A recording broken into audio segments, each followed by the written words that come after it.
دەنجی گەلە.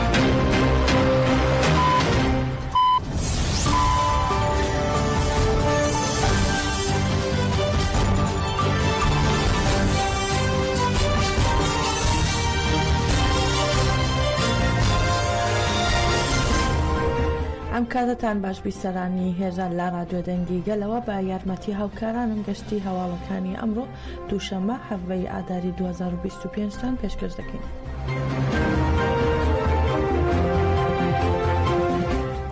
با گوێرەی زانیاریەکان لە قەندیل سیهایەکی جۆری ئاکینجی لەلایەن گەریلاکانی ئازادی کوردستانەوە راوتە خوارەوە. زانراوە پاشماوەی سیهاکە لە شارۆچکەی بنگرد لە ئاڕانیا کەوتوتە خوارەوە.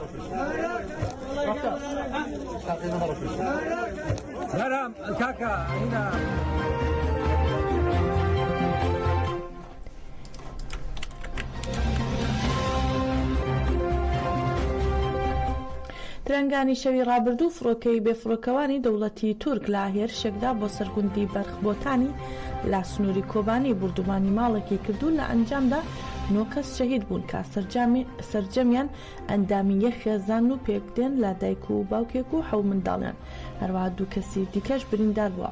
ئاژانسی هەواڵی ئانها لەبارەی ئەنجامدانی کۆمەڵکوژی لەلایەن دەوڵەتی تورک لە سنووری کۆبانی ڕایگەاندووە. دەوڵەتی تورک لە ڕێگەی فڕۆکەی بێفڕۆکەوانی جۆری سیهام ماڵێکی لا گوندی بەرخبۆتانی لا سنووری کۆبانی بردومان کردووە.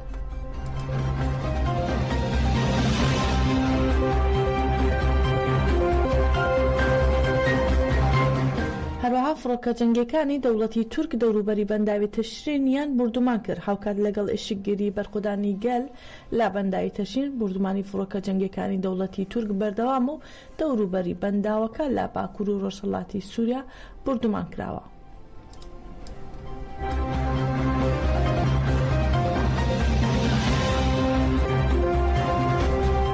ئەوڕۆ 69مین ڕۆژە ئیشگیری لە بەنداوی تەشرین بەردەوام و دوێنێ لە 68مین ڕۆژی ئیشگیری بەرخۆدانی بەنداوی تەشرین گەلی کانتۆنی ڕەققە و تەبقا و دەیر و زور ئیشگیری پاراستنی بەنداوەکەیان ڕادستی خەڵکی کانتۆنی فڕات کرد. دانیشتوانی ڕەققە و تەبقا و دەیر و زور کە ماوەی 2 هەفتەیە لە بەنداوی تەشرین لە ئیشگیری بەرخۆداندان دوێنێ لە 68مین ڕۆژی ئیشگیریەکەدا بە ڕاگەیاندراوێک ئیشگیریەکەیان ڕادستی خەڵکی کانتۆنی فڕات کردو. لە ڕاگەیاندراوەکەیاندا شەهیدانی هەڵەبجان بە بیر هێنایەوە و دەستوری نوێی سووریایان شەرمەزار کرد و ڕایانگەیان ئێمە وەک گەلی باکوور و ڕۆژهەڵاتی سووریا ئەم دەستورە شەرمەزار دەکەین و ڕەتی دەکەینەوە. هەروەها ئیشگیریەکە با بەرزکردنەوەی دروشم ڕادستی خەڵکی کانتۆنی فڕات کرا.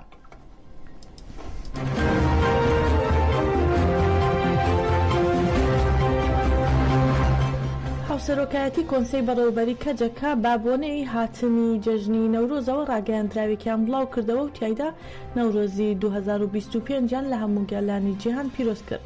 کەجەکە ڕاگەیاندووە هیوادارین لەسەر بنەمای ئازادی جەستەیی ڕێبەرۆ جەلان و مەزنکردنی تێکۆشان لە کوردستانی ئازاد، تورکیای دیموکراتیک و ڕۆژهەڵاتی ناوینی دیموکراتیک، ئاشتی دیموکراسی و ئازادی بۆ هەموو کەس بێنێت. هەروە کەجەکە لە ڕاگەیاندراوەکەیدا ئاماژەی بەوە کردووە داواکارین گەلی کورد وەک نەورۆزی ئازادی و کۆمەڵگەی دیموکراتیک پێشوازی لە نەورۆزی 2025 بکەن.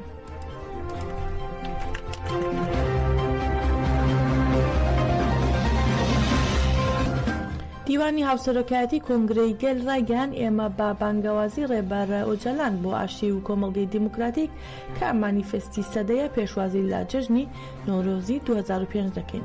هەروەها دیوانی هاوسەرۆکایەتی کۆنگرەی گەل جەختی کردوتەوە گەل و دۆستانمان لە کوردستان و دەرەوە لەسەر بناغی ئازادی ڕێبەرە ئۆجەلان وەک نەورۆزی ئازادی پێشوازی لە نەورۆزی 2025 دەکەن.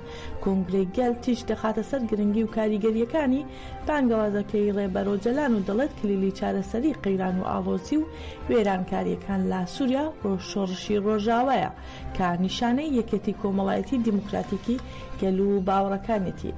هەروەها کۆنگرەی گەل جەخت دەکاتەوە دەبێت هەمووان ئەم نەورۆزە وەک نەورۆزی ئازادی ڕێبەرە ئۆجەلان پێشوازی لێ بکەن و بۆ ڕێخستنی کۆمەڵگەی دیموکراتیک سەفەربەر بن. لە کۆتاییشدا کۆنگرەی گەل ڕایگەاندووە پانگەواز لەگەلەکەمان و دۆستەکانمان دەکەین بۆ وەڵامدانەوەی پانگەوازی ئاشتی و کۆمەڵگەی دیموکراتیکی ڕەبەرۆجەلان بەشداری بەهێز لە نەورۆزدا بکەن.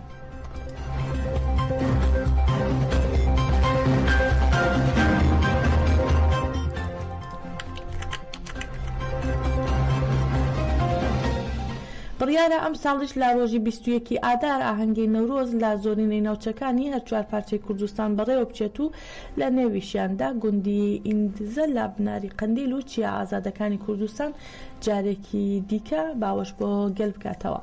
هاوڵاتیانی بناری قەندیل لەم بارەیەوە دەڵێن نەورۆزی ئەم ساڵ لە هەر ساڵێک با جۆش و خرۆشتر دەبێت و گرنگی خۆی هەیە.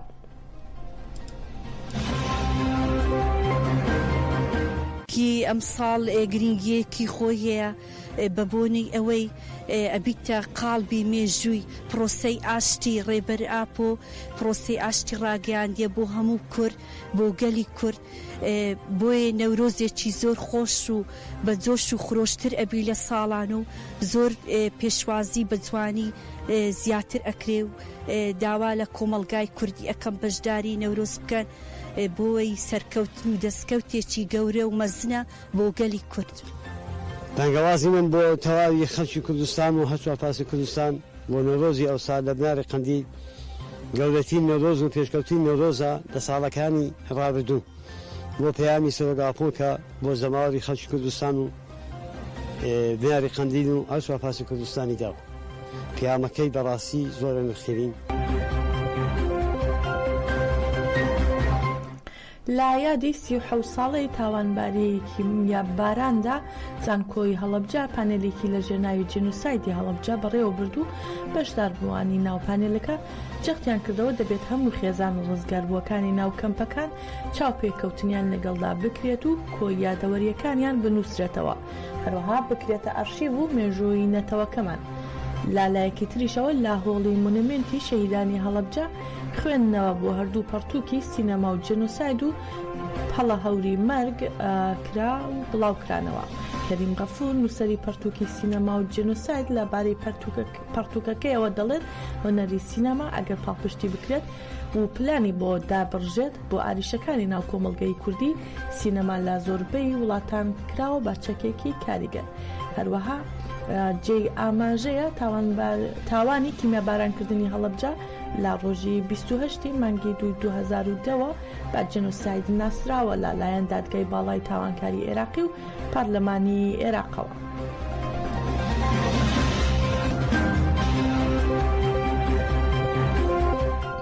بافڵ تاالبانی سەرۆکی یەنەکە و مەسرور بارزانی سەرۆکی حکوومەتی کاربەڕێکەری هەرێم بۆ پرسی پێکێنانی کابینەی نوێی حکوومەتی هەرێم کۆبوونەوە و هەردوو لا کۆبوونەوەکەیان بە ئارێنی وەسف کرد.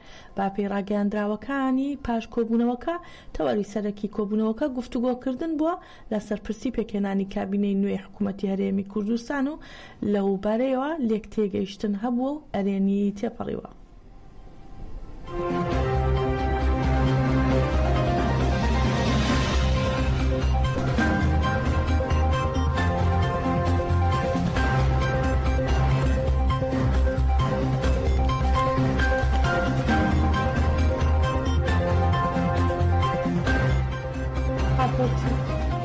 با پێی راپۆرتی کۆڵبەر نیوز ڕۆژی هەینی سید کەماڵ تاهایی هاوڵاتی شاری شنۆ لەلایەن هێزە ئەمریکانی ئەم شارەوە دەست بەسەر و بۆ شوێنێکی نادیار گواستراوەتەوە.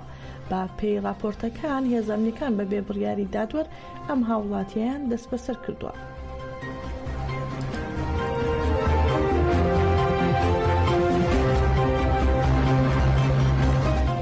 میدیا عەرەبیەکان سەبارەت بە هێرشێکی نوێی ئەمریکا بۆ سەرحوسیەکان و بوونە قوربانی دایان هاوڵاتی باهۆیەوە بڵاویان کردەوە. ترنگانی شەوی ڕابردوو جارێکی دیکە ئەفرۆکە جەنگیەکانی ئەمریکا دوو هێرشیان کردوتە سەر ئاسمانی حوسیەکان و لا شارۆچکەی زوبەیدەی سەر بە شاری حودەیدا. هاوکات حوسیەکان دەڵێن دوو هێرشەکە ئەمریکا کابینەی فەرماندەیی کەشتیە دەست بەسەر داگیراوەکە ئیسرائیل گەلاکسی لیدەریان کردووە تا ئامانج.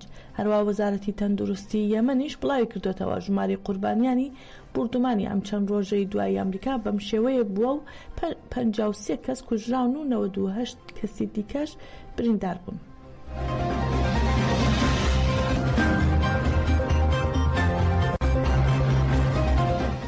هەروەها مایک واڵس ڕاوێژکاری یاسایشی نیشتمانی ئەمریکا ڕێگەیان ئێران دەبێت دواز لا پشتیوانیکردنی حوسیەکان بهێنێت. واڵس وتیشی ئێمە لێپرسینەوە لەگەڵ هەر کەسێک دەکەین کە هەڕەشە لە بەرژەوەندەکانی ئەمریکا بکات نەک تەنها حوسیەکان. ڕاوێژکاری یاسایشی نیشتمانی دەشڵێت هێرشەکانی ئەمریکا ژمارەیەک سەرکردەی حوسیەکانی لە ناو بردووە. سەرچاوەکانی یەمەن بۆ سکای نیوزی عەرەبی ئاشکرایان کردووە کە هێرشەکانی ئەمریکا ماڵی سەرکردەکانی حوسیەکانیان کردووە تا ئامانج. بە گوێرەی زانیاریەکان لە شاری سەنعا هێرشێکی ئاسمانی ماڵی حەسەن عەبدولقادر شەرەفەددین بەرپرسی دارایی بازرگانی نەوت و غازی حوسیەکانی کردوتە ئامانج و هەروەها بردومانێکی دیکەی ماڵی عەلی فازڵ سەرکردەی کەشتیوانی دەریایی لا ژوورەکانی ئۆپەراسیۆنی حوسیەکانی کردووە تا ئامانج. هەروەها سەرچاوەکان ئاشکرایان کردووە کە 6 سەرکردەی حوسیەکان لە بردومانەکانی ئامریکادا کوژراون.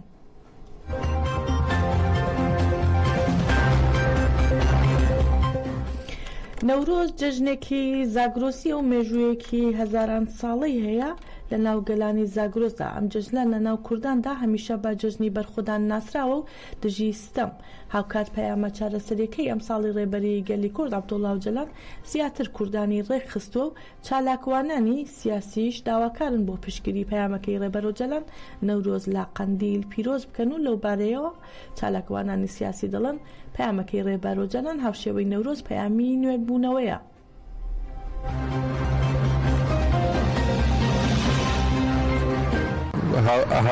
کات لەگەڵ پەیامی ئاشتی و پەیامی نوێبوونەوەی ڕێبەر ئۆجەلان و گۆڕانکاریەکان لە ناوچەکەی دیسانەوە هاوتەری بن لەگەڵیەکە. بۆیە نەورۆز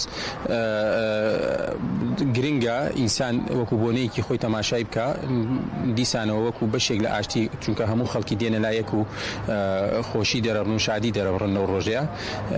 هاوتەری لەگەڵ پەیامەکەی ڕێبەر ئۆجەلان و پەیامی نوێبوونەوە یەکەکرێتەوە. بۆنەیەکە ینی بۆنەیەکی ئاشتیە. خەباتی قەندیل خۆی خەباتی خودی کۆمەڵگەیە، کۆمەڵگە خاوەنی ئەو خەباتەیە، دایکی شەیدان خاوەنی ئەو خەباتن، ڕەنج و تێکۆشانی ئەو کۆمەڵگەیە خاوەنی ئەو خەباتن. بۆیە دەبێت تا بۆ هەمیشە خاوەنداری لە قەندیل بکرێ و نەورۆزی قەندیلی جەم ساڵ دیسانەوە لە پار زیاتر فراوانتر بە فراوانتر بەشداری. ڕاستی نەورۆز هەمیشە ینی هێڵی پێکەوە بەستنی تەواوی جیاوازیەکانی کۆمەڵگەیە، لەبەرەوە جەژنێکی نەتەوەیە هەموو پێکهاتە جیاوازیەکانی ناونەتەوە بە کچ و کوڕ بە گەنج و پیر بە ژن و پیاوەوە ئەو نەورۆزە بە گیانی بەرخۆدان و سەرکەوتن و نەتەوەییەوە پیرۆزەکەن و جارێکی کە ئەو تێکۆشانێک کە بەڕێز ئۆجەلان ئەو پێبانگەوازی کە بەڕێز ئۆجەلانیش پێشکەشی کرد ئەو نەیتر گڕوتینێکی زیاتری داوە بۆ نەورۆزەوە بە گورتر بووە و پێناسەیەکی جوانتر بە نەتەوەی کوردەیە کە لە پێناوی ئاشتی پێکەوە ژیانە جارێکی کە تێکۆشانەکەی خۆی بەڕێوەبەت. کەشتی هەواڵەکانمان پێشکەشکردن هەر شاد بن.